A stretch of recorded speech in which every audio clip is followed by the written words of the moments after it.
Tell them it's so for the broken. It's so for the broken. It's so for the broken. It's so for the broken. Tell them it's so for the broken. Yeah. It's so for the broken. Yeah. It's so for the broken. Yeah. It's so for the broken. Well, welcome again. Welcome again. We're back after a long hiatus off of the boards. We're back here with Healing Broken Souls. Hey, man. We got my dear friend John with us, and I'm going to let the two ladies introduce themselves today. So y'all going to tell the world who he is. It is Taisha. And it's Juria. Amen. So what we're going to be doing, it's been a while since we recorded one of these, and life challenges has gotten in the way on a lot of things. And, so today we're just going to just really talk. This first one's going to be about life challenges and how things have been with everybody and what's going on. Yep. For many of us, we go through things, everyday life. We think we have plans made and everything. Then all of a sudden, life happens and a monkey wrench gets thrown in there and everything goes chaos. Absolutely. I don't know about you, but this week has been a week for living. All right? Been testing you. Look, if I could have did like the groundhog and went in, put my head under the ground and not come back out, I would have did that.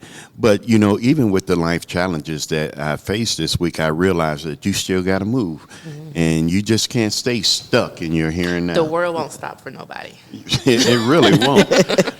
Why would you say the world won't stop for nobody? Just because when things do happen, it's not like it's just going to stop and let you grieve or let you get through what you want to get through. Things are still going to keep coming. Bills, jobs. Well, not only that, the world, they want us to stop everything in our world to meet their needs in their world. Yeah, it's kind of hard when you're responsible for everything and everybody. Yes. And you look up and then you say, okay, who's taking care of me? What about me? Yes. Parents experience that all the time. You have parents going to work and then, they got to get the kids going from school to work. Extracurricular activity. Yep. All these different things. And then the next thing you know, cook dinner. you go home, cook dinner, you look at the laundry, and it's like, wow, it's piling up pretty deep, and everything else. That's my life. And then it's like, you're trying to figure out how to do all that and at the same time try to keep your own sense of sanity. Yes. So let me ask each one of you a question, and you can put it in your own way. What's a challenge you don't have to mention a challenge, but how did you feel when you were going through your situation or your circumstance that became so problematic? Let's put it that way, because we don't want to make it so dire, but it is a dire situation in some instance. Who wants to go first? I will. Mm-hmm. I think I just have to literally just take a step back. I have to breathe. I have to tell myself, okay, we're going to get through this. Mm-hmm. It's just another day. Yeah, it's just another day. But we will get through this. And really take time for yourself, after going to work, taking care of the kids, running everybody to work and the practicing games and everything, and getting your housework done. You got to take a step back, What did Pastor tell me last week? You have to relax your mind. Mm-hmm. You have to wind down. Mm-hmm. That's it. Yeah, wind down. And that's important. Okay, John, or... I feel like I am almost the opposite. I have a toddler at home, so I'm always on the move, but I'm trying to take in... And so is the toddler. Yeah, and I'm trying to take in every second. Mm-hmm. She's my one and only, so when I need to do housework, do this, do that, that can wait for a second. I need some one-on-one time with you, and I need to be okay with that also. I can't be Wonder Woman and strong in my head also. Sometimes things just going to have to wait a second. Okay, and that's a true fact. I be trying to be Wonder Woman. I try to be Batman, because I know I can't be I just Superman. want to try to get it all done and still have time for myself. And, I still try to make that time for my significant other, because that's hard as well. Mm-hmm. Yes. Yep. Well, being a pastor, and Benny, you can identify with this, and also working in the mental health field, when they know you have that combination of practice and understanding and everything, everybody just comes right in and just sits down and interrupts your day. And I'm not complaining about it because that's what we're called to do and everything. But it's like, just as you're getting done with that one, somebody else walks in, and then the needs are always there for all the different people that come in. And so Thank God for Pastor Benny. yeah, exactly. But speaking as a pastor, some people think that just being a pastor is just getting up and saying a sermon on Sunday morning and doing a Bible study here and maybe do one or two counseling things, but it goes so much deeper. And so just being able to put yourself in a time frame to where you can do things at your pace and not be interrupted. One of the things that, this week that just passed by, and then I'm going to give something that can help a lot of people really, really find that moment where they can just take a woosah moment, and really get themselves together. But I had this lady, first patient of the day on Monday.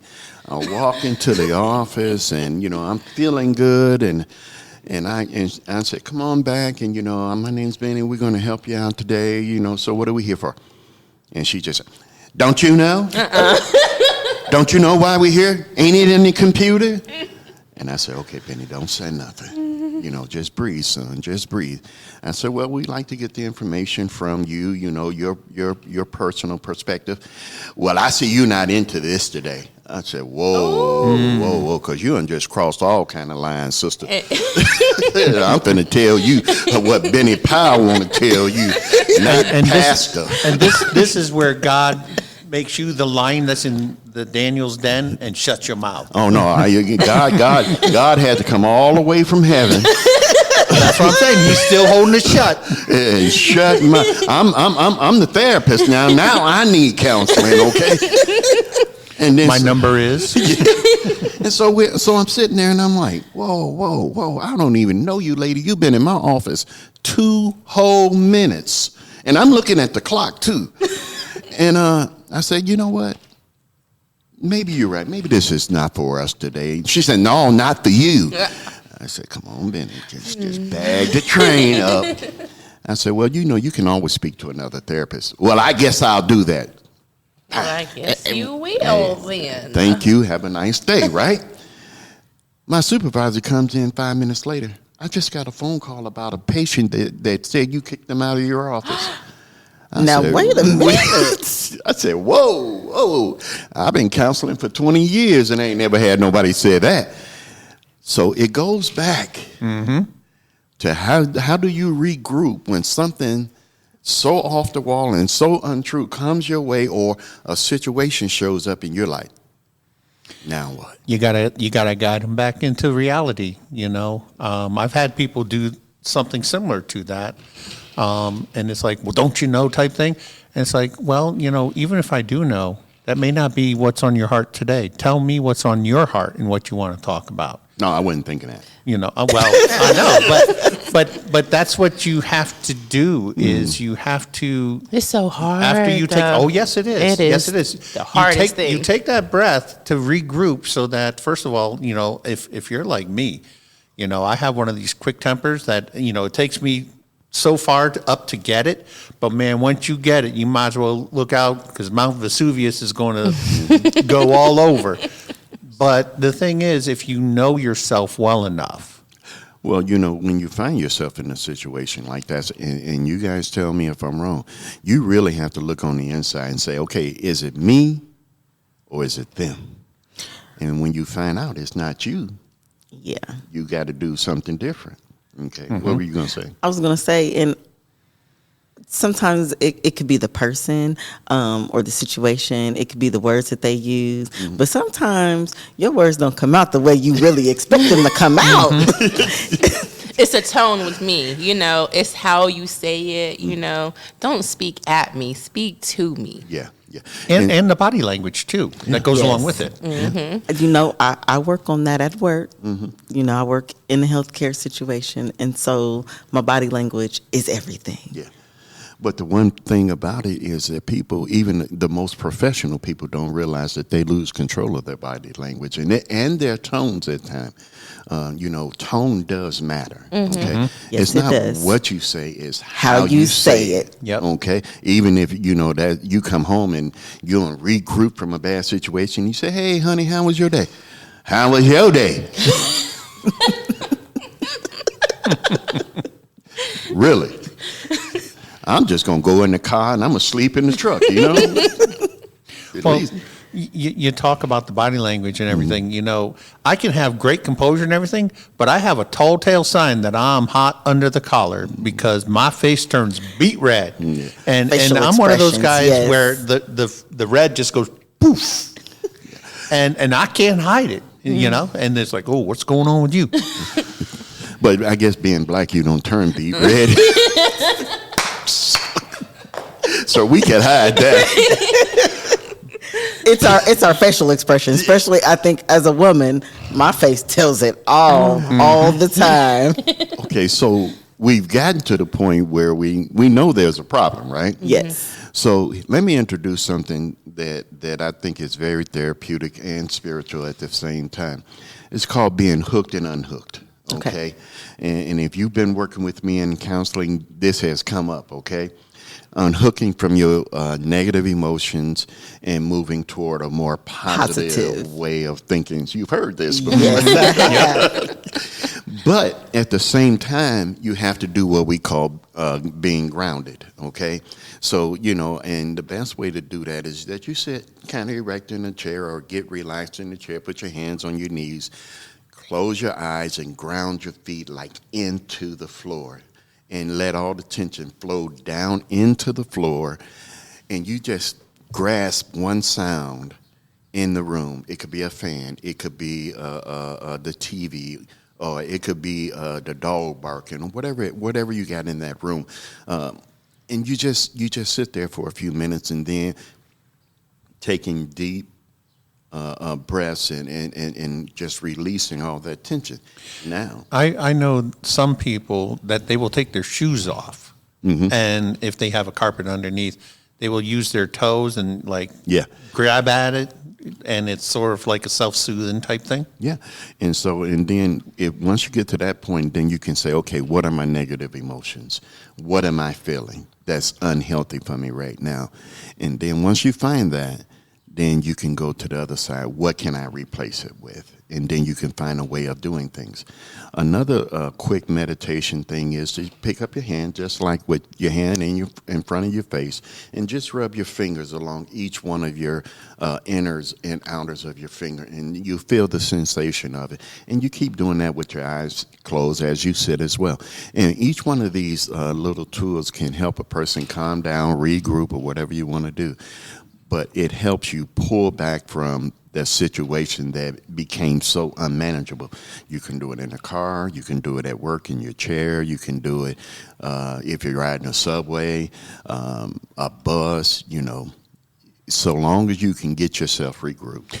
So let me ask a question. How do you do, like you being a counselor, how do you do it when you've had that first initial thing where that woman comes in and does what she did to you?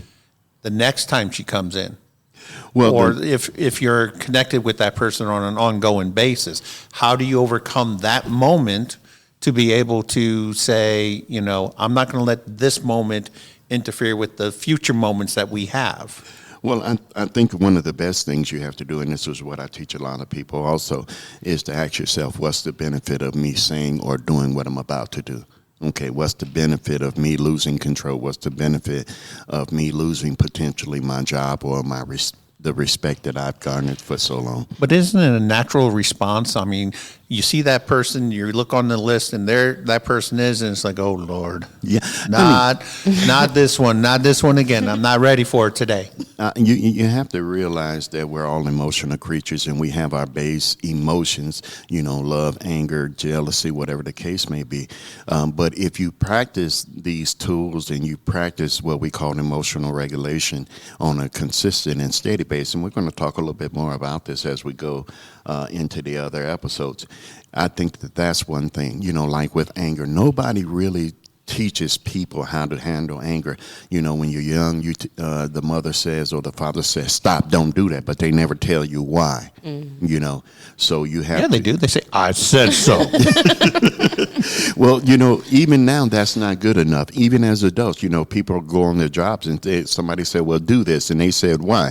And they said, because I said so, because I'm the supervisor. And some people say, well, that don't mean nothing to me. You know, people are more and more aggressive now. We live in a very aggressive world. So you have to really, really, really, really work yourself without trying to work somebody else. Yes. I think that's the main focus. Work yourself without trying to work somebody else. You know, one of the things that you brought out is important to restate again is we have to be the ones in control. Mm-hmm. We have to be the ones to set the tone, even if the person comes in who is out of control. You know, for those of us who've been in the mental health field, we've been told that if a person's escalated up here, we keep the lower voice here. We keep it that way the whole time, and eventually it will bring it back down to where we are. So we have that ability to help people out to relax by us being consistent with our breathing, us consistent with, you know, I'm not going to let this bother me because right now this person is in crisis. And when I say crisis, it's not necessarily that they're in danger of anything. The crisis is they are out of control and they're looking for a way to regain their reality. And realizing as we get ready to close this episode, realize that your response triggers other people's responses. Yes. Okay. And if you're in any type of leadership, the first thing they tell you is don't lose control. Don't lose control of your people. Don't lose control of your group or whatever the case is. But if you have never, ever, ever, ever taken control of you, then there's going to be a problem, okay? So what we're saying today is that no matter the situation that comes up, you know, remember that you're only responsible for you, okay? Right. You're only responsible for you and you controlling your emotions. Because beyond contrary belief, don't nobody make you mad. You choose to get mad. You choose to be mad. Yep. You It's know, a choice. It's a choice. I think we had a great conversation today, and I hope somebody has gotten something that can help them.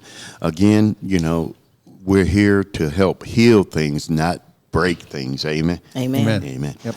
All right. Signing off.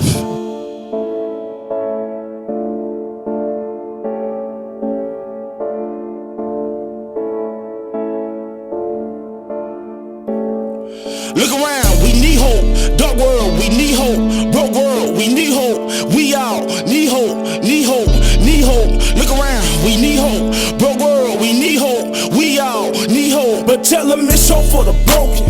It's hope for the broken. It's hope for the broken. It's hope for the broken. Tell them it's hope for the broken. Yeah, it's hope for the broken. Yeah, it's hope for the broken. Yeah, it's hope for the broken. Boy, look around, we need hope. No question about it, can't get around. The whole world around us need hope.